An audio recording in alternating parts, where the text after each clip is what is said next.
Senator from Tennessee. Madam President, I ask the quorum call be vitiated. Without objection.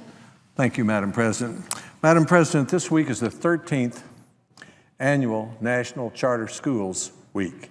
On Tuesday, Senator Landrieu and I of Louisiana joined with 10 other senators in introducing a resolution praising the teachers, the administrators, the parents, the students who are part of the charter school movement across our country. Let me begin by explaining exactly what a charter school is, because sometimes we stand up and start talking without talking about without explaining the subject. A charter school is the Memphis Academy for Science and Engineering. I visited there 3 or 4 years ago. It was during spring break. And during spring break, most of the students in Memphis were somewhere else, but not in the Memphis Academy for Science and Engineering. These were sophomores studying advanced placement biology. These were children who had been in other schools the year before that were deemed to be low-performing schools. In other words, these were among the students in Memphis least likely to succeed. But they'd been fortunate. They'd been allowed to go to this charter school. Their parents had chosen the school, and here's what was different about it.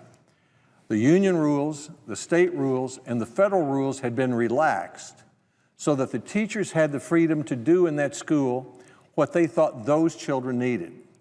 In this case, many of these children didn't have as much at home as other children do.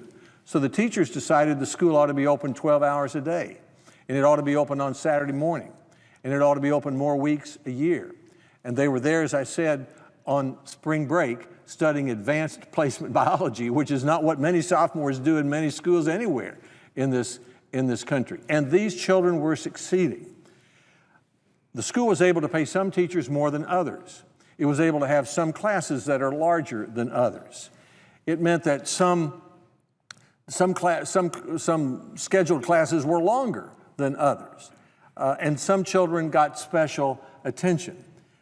You may say, well, that makes so much common sense. Why aren't they able to do that in every public school in America? And that's a very good question, because in a way, every one of our 100,000 public schools in America should be a charter school, in the sense that the real definition of a charter school is one that gives teachers the freedom to use their own good sense and judgment to deal with the children who parents choose to send to that school.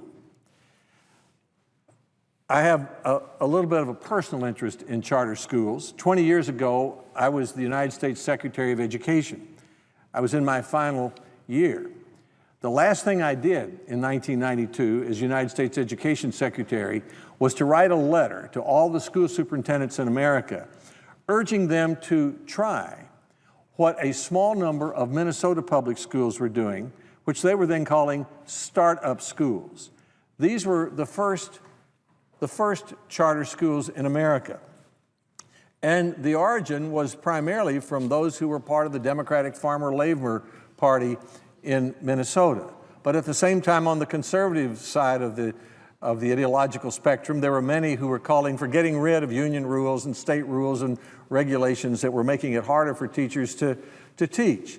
So there was a happy convergence of support for this idea of startup schools. I remember Albert Shanker, the late head of the American Federation for Teachers, supported the idea from the beginning. But many of those in the teachers' unions opposed it. Many of those in the education establishment didn't like it. They were afraid of what might happen. Well, here's what has happened over the last 20 years. Instead of a handful of schools in Minnesota, we now have about 5,600 charter schools in America today, or about 5% of all of our public schools are charter schools. The way they work is very simple. They're public schools, and the money that the state and local government would ordinarily spend on the school follows each child to the charter school. So it's just a public school organized in a different way. The first one, as I said, was in 1992, City Academy High School in St. Paul, Minnesota. But in 1997, President Clinton called for creating 3,000 charter schools by 2002. This was after the first President Bush had called for creating break-the-mold schools in every school district in America. another name for what we call today charter schools. And then the second President Bush in 2002 called for $200 million in federal dollars to support charter schools. Today, there are 41 states have charter schools, and the schools serve 2 million students, about 4% of the 50 million students in our public schools today. I'm proud to say our own state of Tennessee has had a strong charter school movement, and only recently has the state charter law, which was passed in 2002, been amended to remove the cap on the number of schools in the state and on limitations on student eligibility. We currently have 40 charter schools operating in Tennessee, 25 in Memphis, 11 in Nashville, nearly 10,000 students in the state.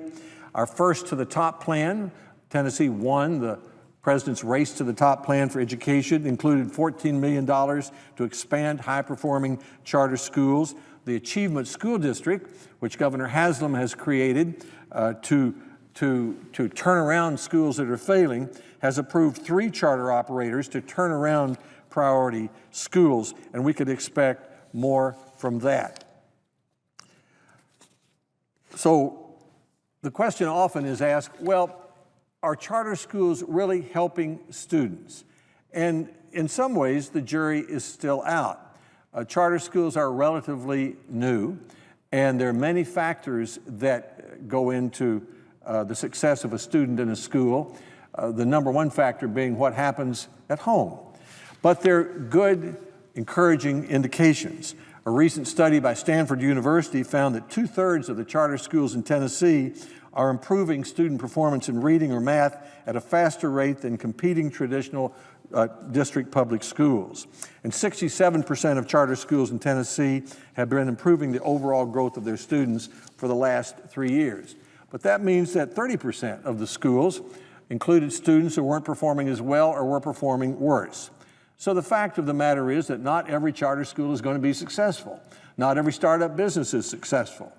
But we have a model in our country that reminds us of what can happen when we have autonomous institutions where administrators and teachers have the privilege of using their own judgment and common sense to make things happen. And we call that higher education. In the United States of America, we have 6,000 higher education institutions. They're of all kinds: yeshiva, Nashville Auto Diesel College, Vanderbilt, the University of Tennessee, Notre Dame, Stanford. There are many different kinds: profit, nonprofit, public, non-public, but they're all autonomous, and the students choose the schools. And what has happened? Everyone in the world agrees that we have not only the best colleges in America, we have almost all of the very best colleges in America. So our goal should be, I think, gradually to increase the number of charter schools. At the same time, it's important that there be some accountability. I know that in Tennessee, they've got a tough review board, and if the charter school is not working, it's closed down. That should be the case in many other places. You might say, why would you go through that struggle? Well, we should be doing that with some of the non-charter public schools as well, and we're beginning to with the so-called turnaround schools. Charter schools should be held to the same standards that other public schools are.